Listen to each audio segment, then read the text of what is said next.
Good evening, Stephen here. Another live stream. Had a wee bit of a roll of live streams last few evenings. I've been rewarded with clear skies, and yesterday I live streamed binocular views of the belt stars in Orion, and we had a wee peek in binoculars at the marvellous Orion Nebula M42. So tonight I thought I would take out my big telescope, and I'm actually fairly pleased with how the views are unfolding. But this is the Orion Nebula, and a 32mm eyepiece. It's pretty close to what I can see naked eye through the telescope. It's actually a wee bit brighter, but this is the largest and closest massive star forming region to Earth. It's round about maybe 1,300 light years, I want to say, distant, very far away, and the kind of bright visible extent of this region is about 25 light years across. And what we're seeing here is light from hot young stars that is basically being reflected from the clumps of interstellar gas and dust.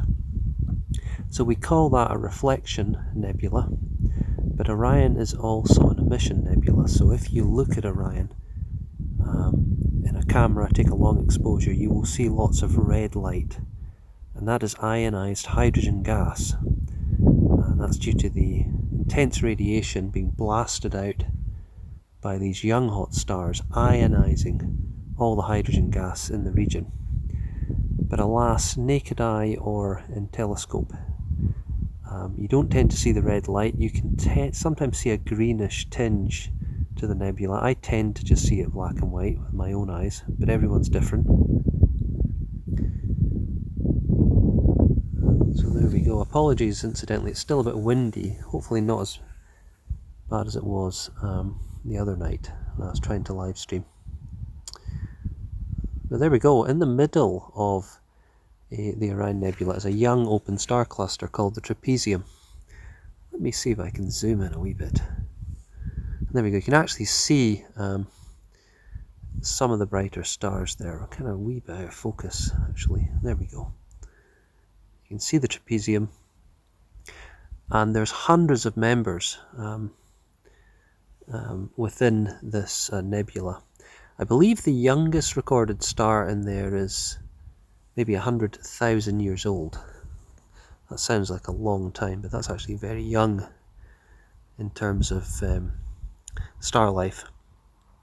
Most of these big, giant, hot stars you see within the Orion Nebula, they're probably millions of years old, but they're burning so intensely that they may only last several millions of years.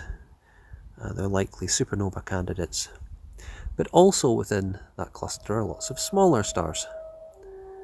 And in fact, if you resolve this nebula with a powerful telescope like Hubble, you can see many hundreds of all sorts of different classifications of star.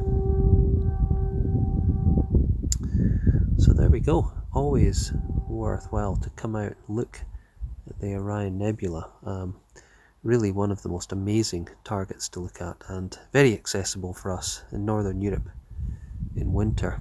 And to find it, of course, look for the 3 belt stars on Orion and then look down to the sword. And it's amazing to think for so long people looked up at that fuzzy patch of sky and probably had no clue as to what it was. And it's only in recent history that we've delved into it, and we realise now that this is a stellar nursery.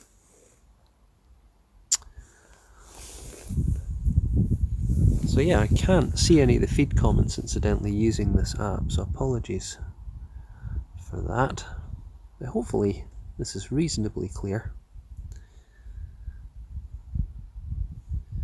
Losing a little bit of focus there, but you can certainly see the nebulosity and the brightness, although there are some wispy clouds floating over every so often. Let me see if I can centre it a little bit better.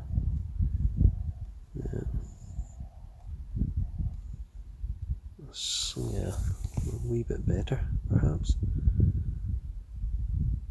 Yeah, the camera's not wanting to focus. Oh, there we go. That's actually a nice focus there. You can see the trapezium, some of the brightest stars. But again, if you were to take a long exposure image of this nebula, you would see the red ionized hydrogen gas, and you would see all the colour. And the blue as well, which tends to be reflected light, similar to the blue skies. It's due to an effect called Rayleigh scattering. So blue light is preferentially kind of pinged around in dust clouds. That's why the sky is blue, and that's also why these nebulae appear blue.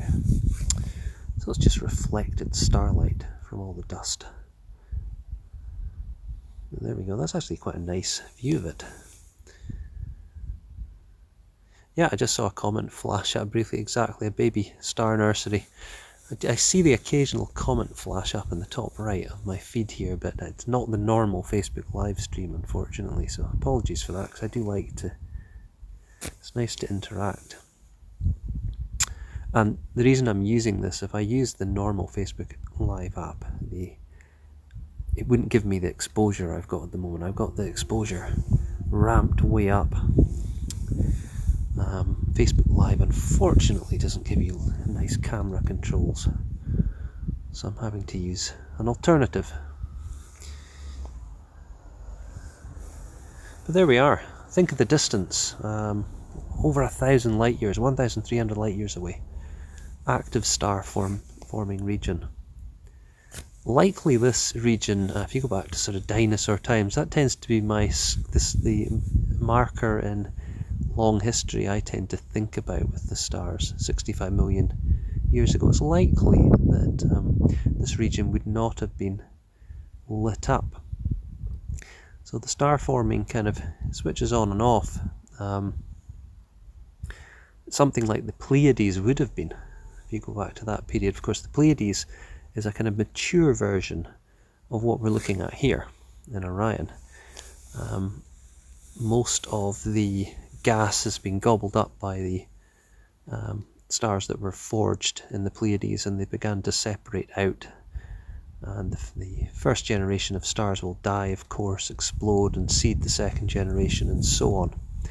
But in Orion we still have active star formation. Well, there we go. I hope you've enjoyed that. I hope you guys get a chance to get out and you are blessed with some clear skies, as I am at the moment. And thank you very much for tuning into the feed.